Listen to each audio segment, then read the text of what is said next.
You're crouched behind a fallen log 40,000 years ago, and the wind just shifted. It's carrying your scent straight toward the tall grass. Something out there stopped moving. You can't see it, but you know it's there. And for one long, silent second, you're not the hunter. You're the thing being hunted. Your heart is slamming against your ribs, so hard you're sure it can be heard. Every instinct in your body is screaming at you to run. But running is exactly what gets you killed. So you freeze. You wait. And somewhere in the grass, a lion decides you're not worth the risk. It turns away. You just survived. But here's the question nobody asks. Why would a full-grown lion, faster than you, stronger than you, armed with claws and teeth built for exactly this moment, choose to walk away from a slow, weak, practically defenseless human? That question sits at the center of one of the strangest facts in evolutionary history. Humans should not have survived the Pleistocene. We were slow. We had no claws. Our teeth were useless for tearing flesh. We couldn't outrun a hyena, outclimb a leopard, or outmuscle almost anything bigger than a house cat. On paper, we were prey, easy prey. And yet, somehow, across nearly every continent on Earth, the largest and most dangerous animals alive learned to avoid us, not just tolerate us, fear us, actively steer clear of the one species that, by every physical measure, should have been at the bottom of the food chain. Something happened. Something changed the entire predator-prey relationship on this planet. And it didn't happen because we got stronger. Let's get one thing straight before we go further. This isn't a story about humans being tough. It's not about muscles or size or teeth. If you strip away everything we built, the tools, the fire, the numbers, a single naked human standing alone in the wilderness 40,000 years ago was almost nothing. A chimpanzee could tear that human apart in seconds. A single wolf could take one down without much trouble. So if it wasn't strength, what was it? What turned the weakest, softest, most exposed primate on savanna into something every apex predator on the planet learned to avoid? The answer is uncomfortable, because the trait that saved us wasn't a good one.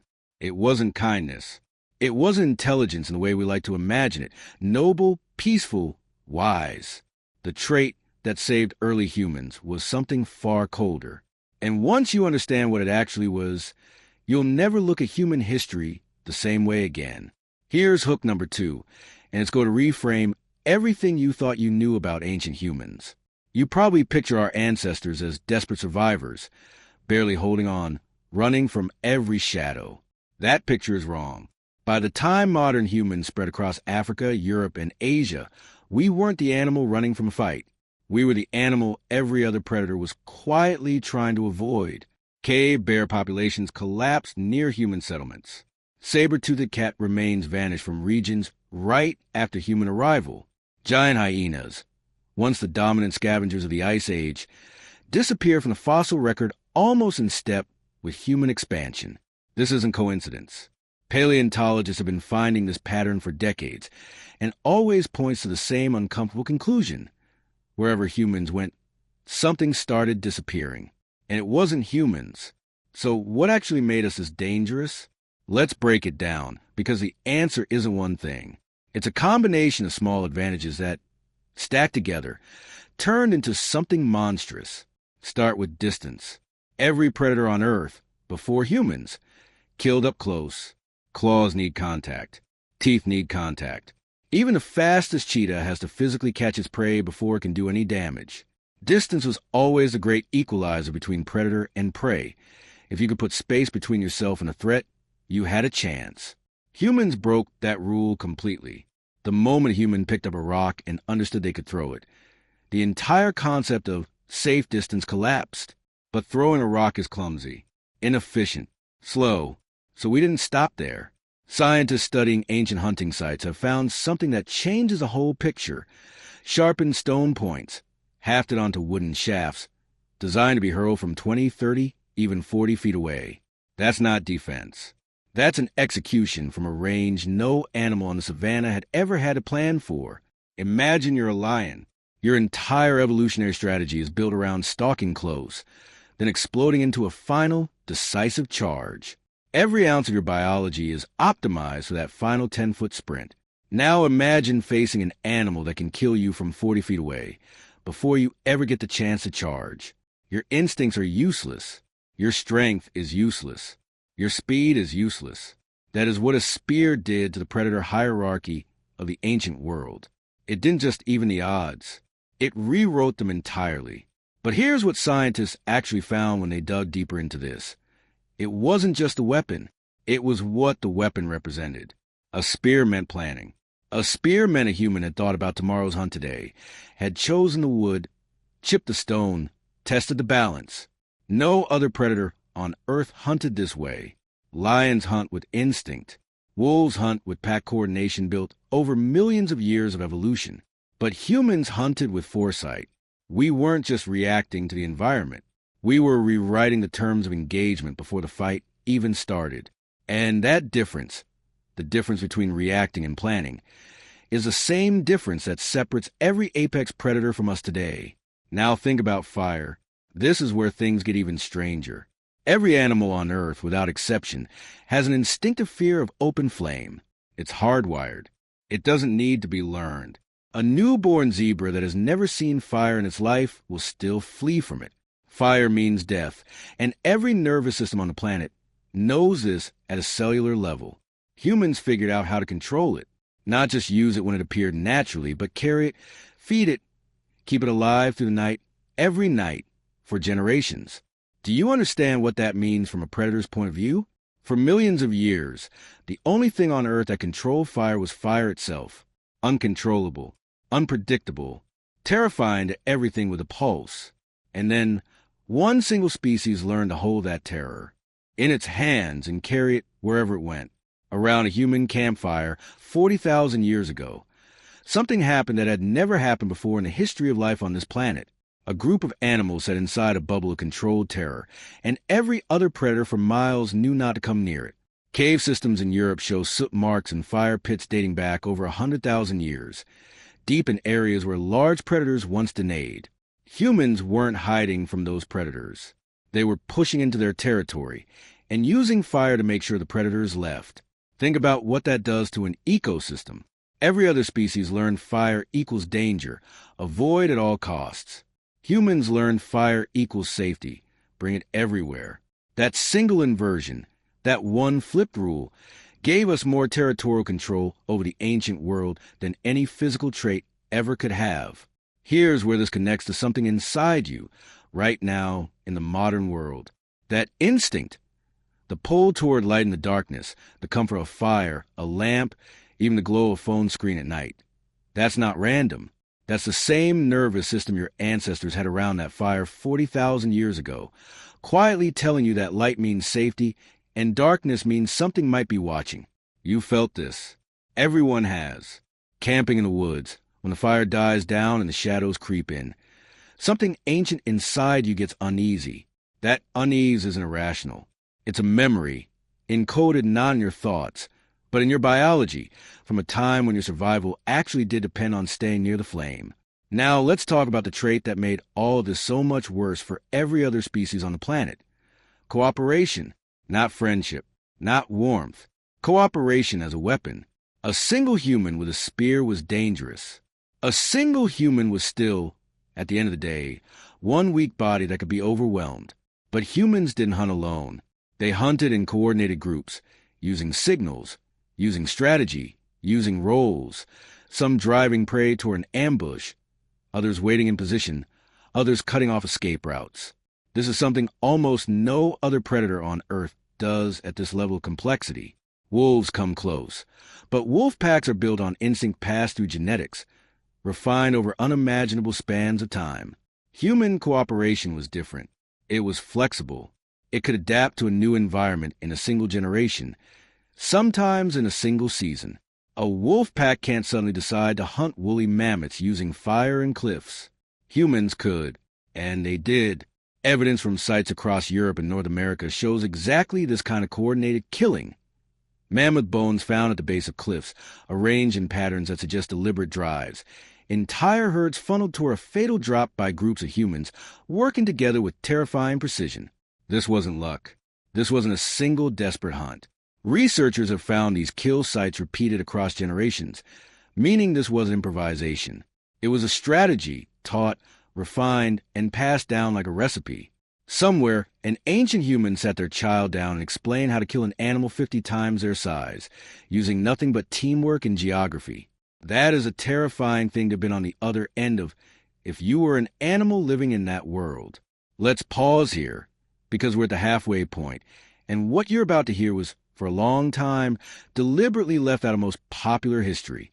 Not because it wasn't true, but because it doesn't fit the version of prehistoric humans most people want to imagine.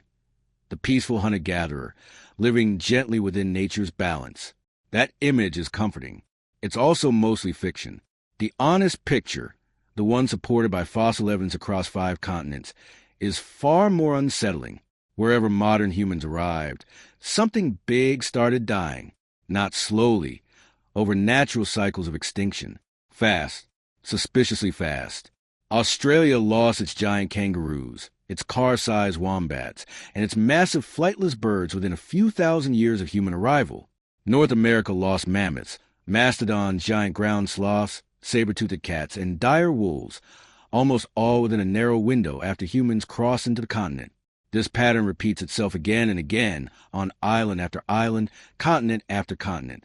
Scientists call it the Megafauna extinction, and the timing lines up with human arrival with a consistency that's very hard to explain away as coincidence. Think about what that actually means. It means the animals that had ruled this planet for millions of years, animals with no natural predators, animals built like walking tanks, encountered a new species, and, within a geological blink, many of them were gone, not because humans were physically stronger, because humans were something ecosystems had never encountered before, a predator that planned, that cooperated, that adapted faster than evolution itself could respond. Most predator-prey relationships evolved together, slowly, over thousands of generations, giving prey species time to develop defenses. Humans didn't give the ancient megafauna that time. We showed up too fast, too coordinated, too unpredictable for a 100,000-year-old evolutionary rulebook to keep up. Here's the second time this connects to you personally, right now, in the modern world. That same drive, the urge to plan ahead, to prepare for a threat before it even fully arrives, to build tools and shelters and safety nets against uncertainty. That's not a modern invention. That's the same trait that let a scrawny, clawless primate outcompete lions for territory. Every time you buy insurance, save money for an emergency, or lock your doors before bed, you're running the exact same cognitive program your ancestors ran when they sharpened a spear before the hunt even began. We are, at our core, a species obsessed with getting ahead of the threat before it arrives. That obsession built civilization. It also, if we're being honest, built a lot of unnecessary anxiety.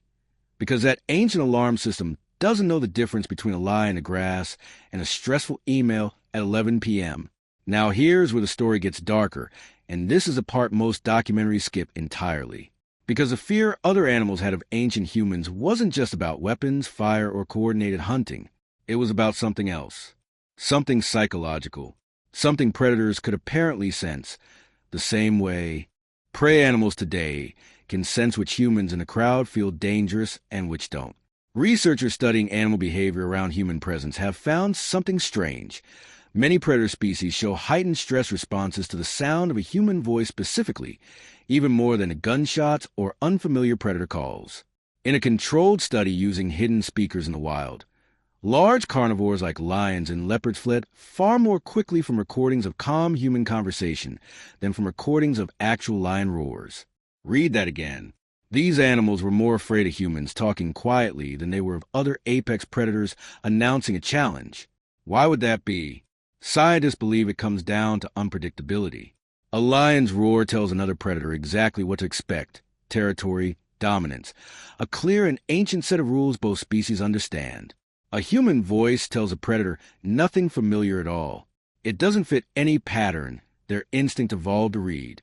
And in the animal kingdom, the unknown is almost always treated as more dangerous than the known threat, because you can't predict what an unknown threat is about to do. Humans weren't just physically dangerous. We were unreadable. And an unreadable threat is the worst kind of threat there is, because it means an animal can't calculate the risk. It can only run. Let's sit in that for a second, because it says something uncomfortable about what humans actually were out there in the ancient world. We weren't simply strong. We were strange. We didn't behave the way anything else in nature behaved. We used tools no claw or fawn could match. We controlled a force, fire, that every other species has spent millions of years learning to fear. We cooperated in ways that looked less like animal instinct and more like calculated warfare. And we made sounds, communicated in ways that no predator's ancient instincts had a category for. Put yourself in the position of a Pleistocene predator encountering this for the first time. You survived for millions of years by reading the natural world accurately. And then you meet something that breaks every rule you've ever relied on. What do? You avoid it. You avoid it completely. And you pass that avoidance down generation after generation until fear of humans becomes instinct itself. That's the third connection to you right now in your modern life. Have you ever walked into a room and immediately felt like something was off about a person without being able to say exactly why? That unsettled, can't quite place it, feeling isn't random anxiety. It's the same ancient threat detection system your ancestors use around unfamiliar predators, still running quietly in the background of your mind, scanning for patterns that don't fit. You are, whether you like it or not, still carrying the exact same nervous system that once helped a small group of humans avoid becoming lion food on the African savanna. Now we reach the final stretch, and this is where the story gets genuinely disturbing, because the darkest part of this entire history isn't about lions or mammoths or saber-toothed cats at all. It's about us, because ancient humans didn't just make every other species afraid of them. For a period of prehistory that most people know almost nothing about, humans made other humans afraid of them too. Not metaphorically, literally. Fossil evidence has confirmed that modern humans share the planet with at least several other species of the genus Homo, Neanderthals in Europe and Western Asia, Denisovans further east, and smaller, more mysterious hominin species like Homo floresiensis on isolated islands. These weren't distant ancestors. These were other intelligent, tool-using, fire-controlling humans, walking the same earth at the same time as us. And within a shockingly short window, in evolutionary terms, every single one of them disappeared. Neanderthals, who had survived brutal ice ages for hundreds of thousands of years, who were physically stronger than modern humans, with bigger brains in some regions, vanished within a few thousand years of modern humans arriving in their territory. Denisovans, known mostly from a handful of bone fragments and DNA traces, follow a similar pattern. The timing, once again, lines up disturbingly well with the arrival of our species. For decades, scientists debated whether this was climate change, disease, or a simple competition for resources. But here's what recent genetic research actually found, and it's the kind of detail that rarely makes it into casual conversation. Many modern humans today, especially those with European or Asian ancestry, carry small percentages of Neanderthal DNA in their genome. That means, at some point, modern humans and Neanderthals didn't just compete. They interbred, which means these two species knew each other, interacted with each other, possibly lived alongside each other for generations in overlapping territories. And they still ended up gone. Every last one of them, eventually, disappearing from the fossil record, while modern humans kept spreading, kept multiplying, kept surviving.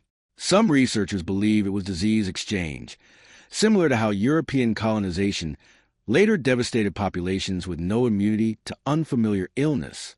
Others believe it was direct, sustained competition for the same limited resources, the same caves, the same hunting grounds, the same fire-friendly shelters, that modern humans simply outcompeted generation after generation until there weren't enough resources left to sustain the other species. And some evidence, still debated but increasingly hard to dismiss, points to direct conflict. A small number of Neanderthal remains show injuries consistent with violence from sharpened weapons, the same kind of weapons modern humans were using at the time. Sit with that for a moment. The species that made lions retreat into the shadows, that emptied continents of megafauna, that controlled fire and outthought every predator on Earth.